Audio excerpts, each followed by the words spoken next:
Hello everyone, welcome back to the channel. কালকে রান্না করেছিলাম কলমি শাক শুটকি মাছ দিয়ে। এটা আমার শ্বশুরবাড়ির রেসিপি। আমি ফার্স্ট টাইম করলাম, কারণ শুটকি মাছ আমার বাপের বাড়িতে খায় না। তো এটা আমি ট্রাই করলাম, যেহেতু আমার বর ভালো খায়, আর আমি যেহেতু এখন অনেক দিন ধরে আমার শ্বশুর বাড়িতে, তো সেই জন্য এই রান্নাগুলো তো আমাকে শিখতেই হবে।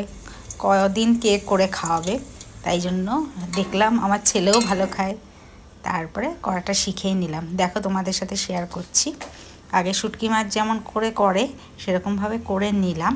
তারপরে শাকগুলো, এই যে শুটকি মাছটা দিয়েছি, আর তারপরে হচ্ছে শাকটা কুচি করে কেটে নিয়েছি।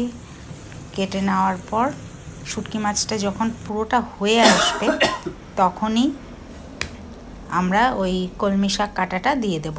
দিয়ে ঢেকে ঢেকে সিমে সিমে করতে হবে। তো এইভাবে শুটকি মাছে দিয়ে কলমি শাকটা দারুণ লেগেছে।